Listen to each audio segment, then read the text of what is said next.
Nosso entrevistado já está na linha conosco. Oba! Deputado Gilson Marques, que é do Novo e está no segundo mandato já. Bom dia, deputado, como vai? Bom dia, prazer imenso falar aí com vocês. Deputado, muito bom dia.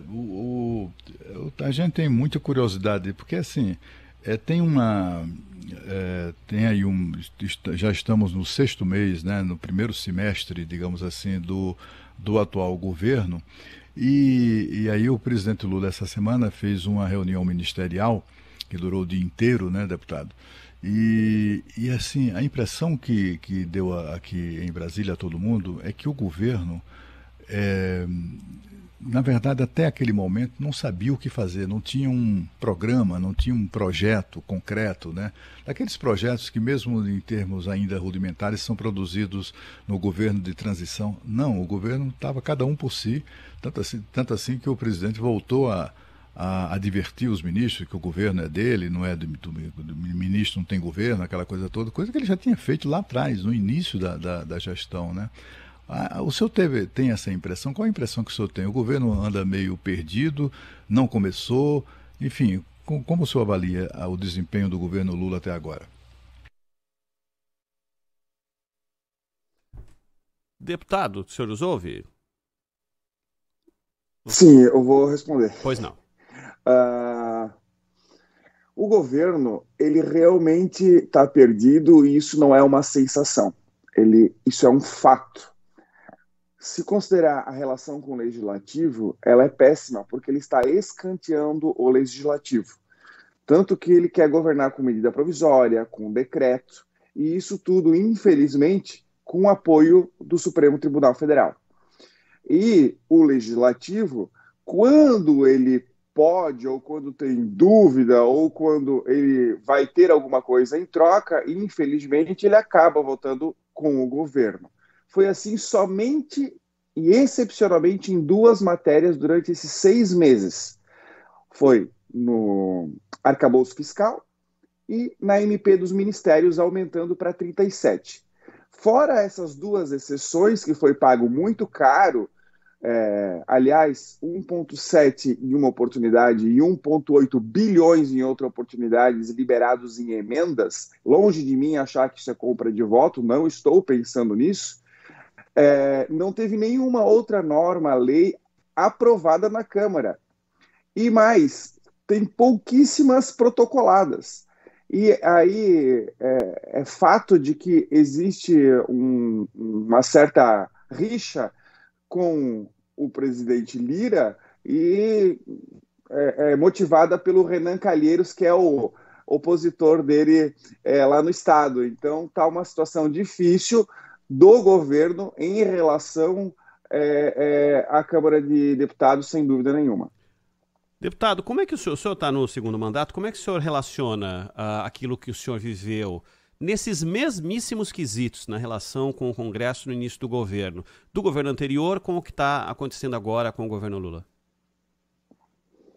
É totalmente diferente. A gente sempre brinca que no primeiro semestre de 2019 a gente voltava até tarde, ficava até 1, 2 horas, o governo não parava de mandar proposta, tinha que correr toda vez para o plenário, a gente estava empenhado na reforma da Previdência, teve comissão especial, passou por todas as comissões, um trabalho danado, e aí logo na sequência a gente conseguiu a aprovação, totalmente diferente da dinâmica desse semestre. Esse semestre a gente não tem muitas propostas propositivas, algo que realmente vai fazer com que a população seja no futuro mais saudável, com mais expectativa de vida, projetos de longo prazo.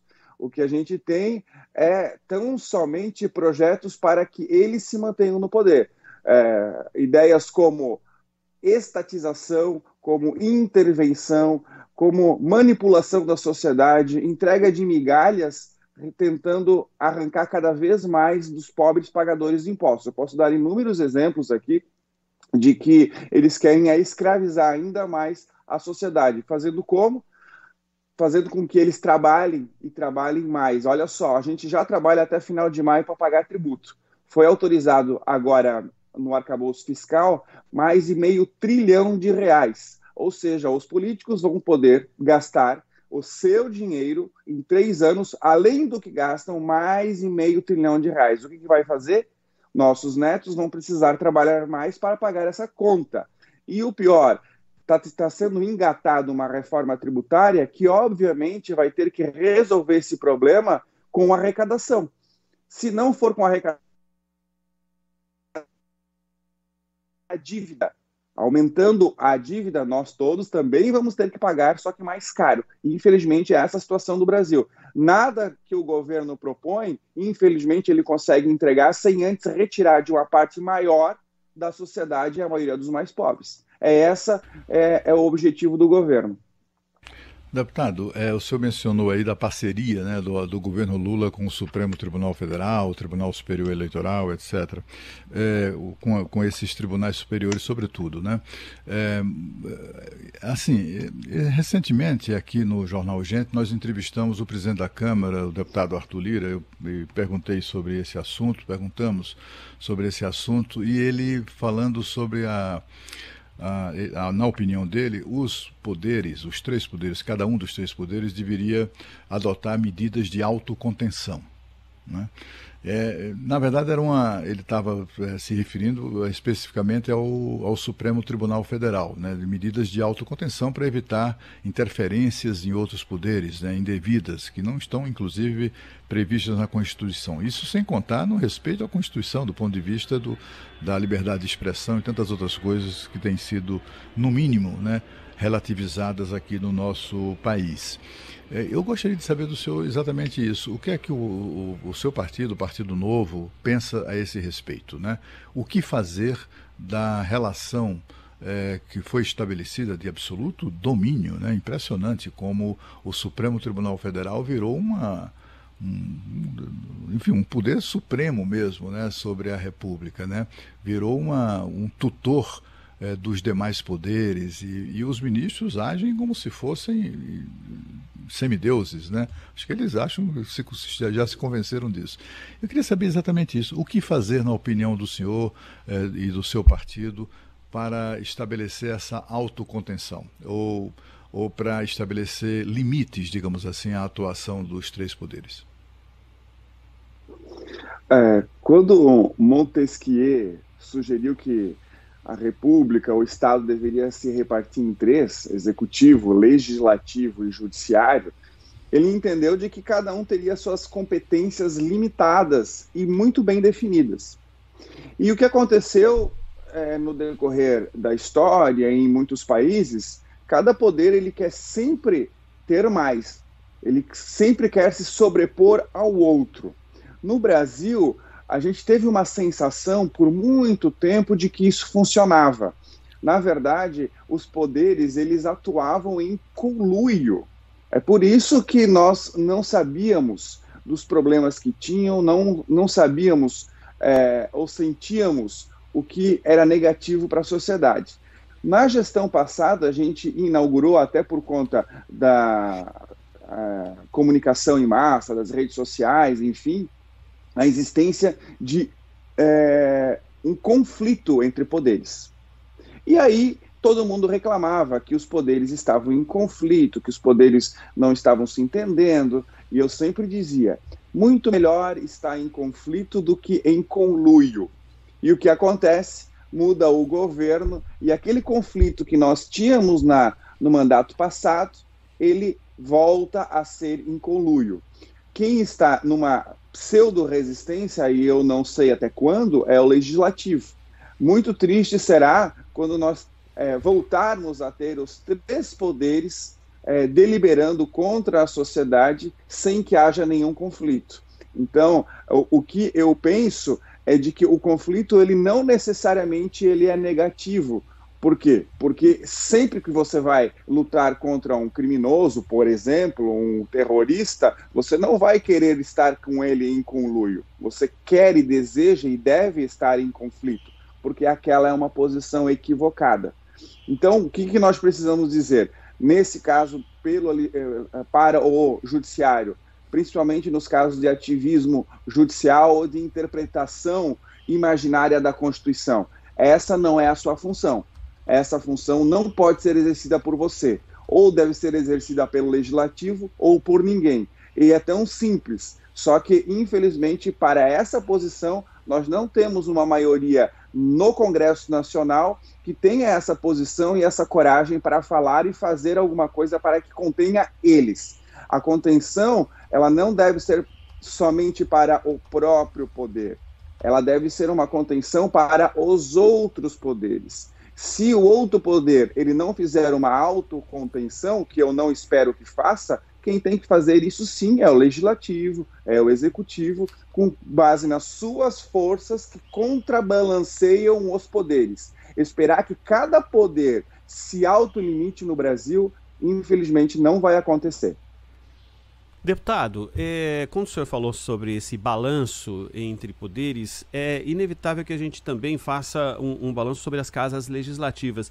É errado pensar que, acho que é importante para as pessoas tentarem entender por que em determinadas situações, e como acontece agora, governos se dão melhor nesta ou naquela casa. E dá a entender, tudo fica claro, né, que o governo tem uma proximidade maior com o Senado do que com a Câmara. Como é que para vocês, parlamentares, isso é visto ou é tocado no dia a dia, havendo uma proximidade? Ou será que isso é uma questão de início de governo e essas conversas que têm acontecido vão diminuir as distâncias? Ou, incluo mais um detalhe, é a dissonância entre a presidência das casas que dá o tom dessa relação com o governo? Na verdade, penso que não é nada disso. O presidente da casa, ele tem um poder fenomenal, é desproporcional. Então, esse alinhamento, essa facilidade ou dificuldade...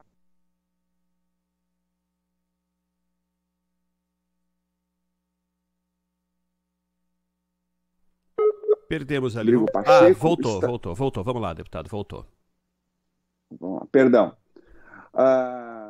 Depende muito do presidente da casa.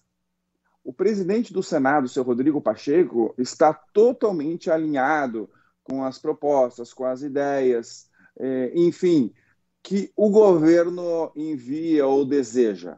Diferente do presidente da Câmara dos Deputados, Arthur Lira.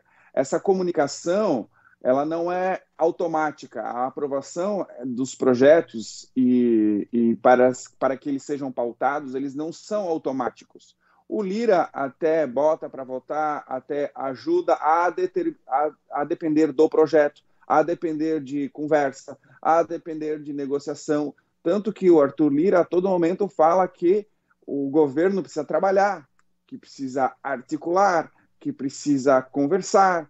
E nós não vemos essa reclamação lá no Senado Federal. Então, de fato, o presidente ele dá a quantidade de barreiras para que o governo avance com as suas propostas ou não.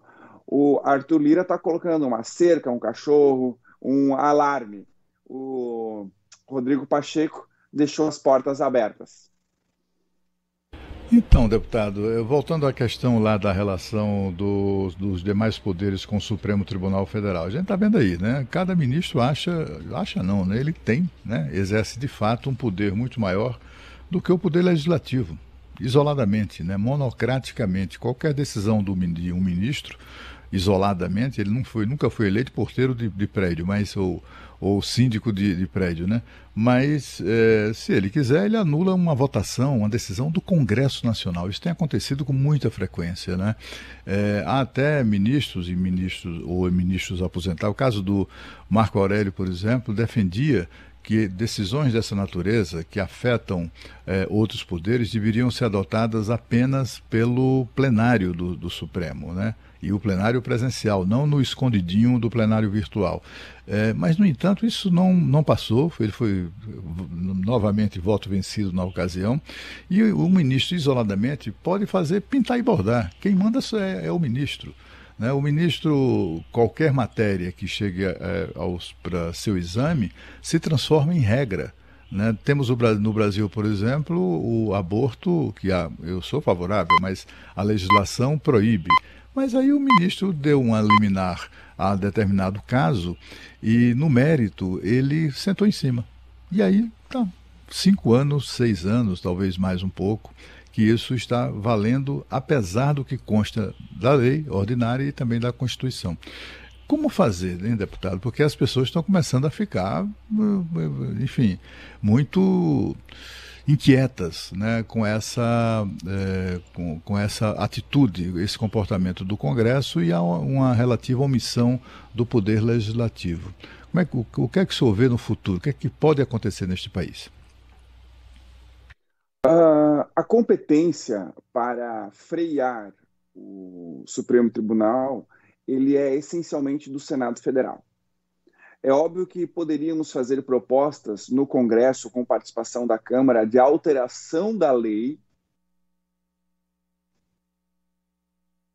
para que o STF tivesse os seus poderes limitados. Por exemplo, eu tenho um projeto de lei que criminaliza a censura, ou seja, o magistrado que cometer uma decisão que manda calar as pessoas para o futuro, ou que elas não permitam que elas trabalhem, ele pode ser condenado criminalmente. Então, esse é um freio, é um projeto que, se aprovado, obviamente vai frear essa escalada de censura no Brasil, que empodera cada vez mais eles, porque você não pode falar nada a depender da vítima. A solução agora de médio prazo, de até curto prazo, é escolhermos representantes melhores em 2026. A população brasileira ela tem o hábito de reclamar após a eleição concluída. Reclama mais 4 anos, mas não faz nada durante a campanha eleitoral.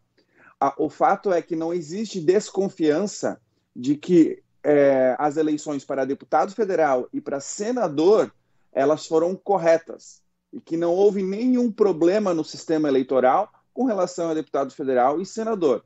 Então, como você me explica ter uma formatação do Senado dessa forma, eleger o Pacheco e não o Rodrigo Marinho, como que nós temos uma formatação na Câmara dos Deputados desse jeito, que tem uma maioria que aprova um aumento de 60% de ministérios, como se a nossa vida vai mudar com essa quantidade enorme de ministérios gastando a mais. Então, o projeto para resolver esse problema é trabalhar esses 3 anos e meio para fazer uma depuração enorme no Congresso Federal e, em segundo, tirar esse partido político que ocupa a cadeira da presidência atualmente.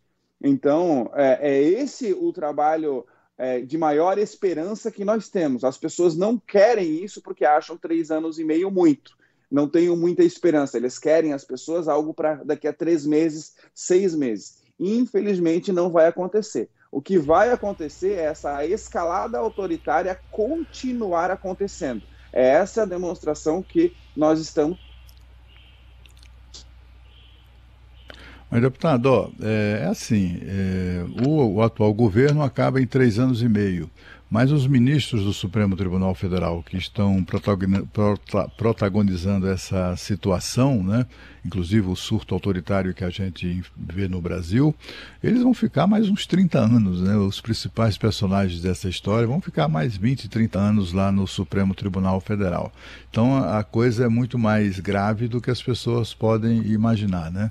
Eu me lembro de um livro do fundador do eurocomunismo, o italiano, o nome dele, deu um branco agora. Bom, daqui a pouco eu me lembro o nome dele, Enrico Berlinguer. Ele dizendo que no pós-guerra, né, que a verdadeira democratização da Itália ocorreria somente dali a 50 anos. Mais ou menos, meio século, né, que ele falava, exatamente quando acabariam,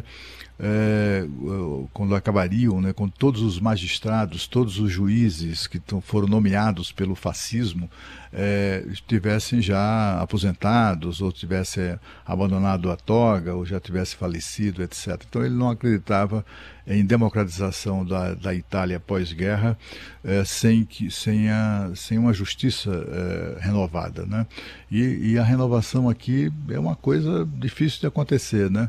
É por essa razão que eu pergunto ao senhor se não seria o caso de alterar. Há projetos, né? O que é que o senhor pensa disso? Projetos que estabelecem mandato para ministro do Supremo, ainda que eventualmente aprovado isso não alteraria a situação atual dos atuais ministros, né?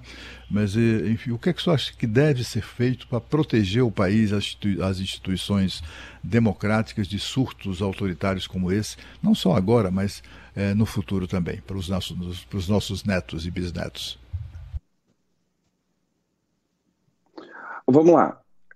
Existem projetos, na verdade, PECs, que são propostas de emendas à Constituição, para alterar a forma de escolha e a permanência praticamente vitalícia, né, do ministro do STF. Só não é vitalícia porque ele precisa sair aos 70 anos. Mas esse é um problema enorme. E por isso eu digo que precisamos renovar o Congresso Nacional, porque essa PEC já está lá. Ela está protocolada, basta ser aprovada. O fato é que não tem maioria. Não é formada uma comissão especial, a gente não consegue as assinaturas. Então, esse é o ponto. Nós não vamos conseguir alterar a formatação do STF e nem a quantidade de permanência deles durante a vida, se não alterarmos a Constituição Federal. O Alexandre de Moraes vai ficar até 2045, caso a regra não seja alterada. E eu entendo diferente. Ela pode ser alterada, sim, para os ministros que lá estão. Isso não é direito adquirido. E a dificuldade de se alterar a Constituição Federal, ela não é desculpa para não fazer isso, porque em diversas vezes a gente altera a Constituição a toque de caixa.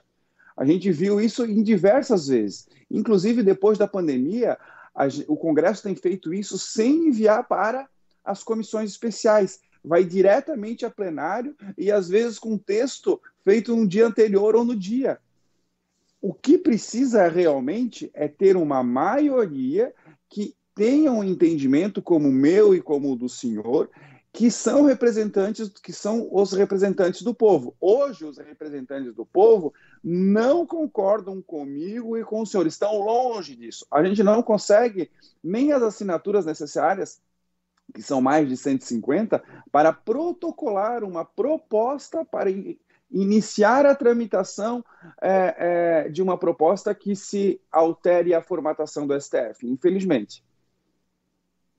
Deputado, preciso perguntar uma outra coisa para o senhor que diz respeito à vida legislativa e algo que é um projeto seu, com mais 2 deputados do seu partido, e que envolve isenção de impostos para negociação de imóveis. Queria saber como é que é esse projeto e de que maneira o senhor avalia a possibilidade de aprovação. Está no começo, né? A gente sabe que a trajetória é longa, mas que quando envolve redução de gastos para quem tem, no caso, imóvel, e não estamos falando aqui de grandes detentores do capital, isso pode animar essas pessoas a darem um passo importante, tomarem uma decisão importante. Como é que é esse projeto? Olha só, primeiro explicar qual é a minha teoria sobre o Estado. A teoria é o seguinte, que na verdade, para mim, é um fato. As pessoas, os empresários, os trabalhadores, os brasileiros, são eles que geram riqueza. O governo, o Estado, os políticos, eles são os parasitas, porque não produzem nada e vivem tão somente do que é produzido pelos outros. Portanto, a cada situação, a cada oportunidade, e o meu trabalho essencialmente é isso, é para que o dinheiro não seja transferido sempre e cada vez mais. E quem trabalha para quem é parasita. Que, no decorrer da história, quanto mais o poder fica ilimitado e poderoso, mais a população fica escrava. E isso, não estou falando de opinião, eu estou falando de fatos. Se você pegar o índice Heritage Foundation, você vai ver quais são os países que têm mais sucesso. E quanto mais liberdade você tem, e mais dinheiro para a sociedade, você tem maior expectativa de vida, mais renda per capita, mais saúde, mais educação. Então, qual é a ideia desse projeto? É você pegar uma isenção que já existe, que é quando você tem somente um imóvel, você não paga imposto de renda. Com base nessa regra, a gente está tentando aumentar. Não precisa ser o único imóvel e a gente está aumentando a régua desse valor. Se eu não me engano, o projeto fala em 400 ou 500 mil. E também pode ser um imóvel comercial. Hoje, se você vender um imóvel comercial, embora seja de pouco valor ou seja o único, você não está isento do imposto, você precisa também pagar. Então, a gente está tentando consertar esse defeito da norma e aumentar o leque de pessoas que não sejam obrigadas a entregar de maneira forçada o seu patrimônio para o Estado. Lembrando que é importante a gente aumentar o valor dos imóveis para fins de isenção, porque a inflação come solta e não para de crescer. É óbvio que 100 mil reais hoje é totalmente diferente de 100 mil reais há 10 anos atrás. De 94 para hoje, 100 reais hoje, em 94, corresponde hoje a menos de 13 reais. Então, é óbvio que precisa aumentar essa faixa de isenção. Nós conversamos aqui na Rádio Bandeirantes com o deputado Gilson Marques, do Novo, falando sobre as coisas de Brasília, sobre projetos. Deputado, muitíssimo obrigado pela sua atenção aqui com a Rádio Bandeirantes. Até uma próxima. Obrigado, eu que agradeço. Um grande abraço.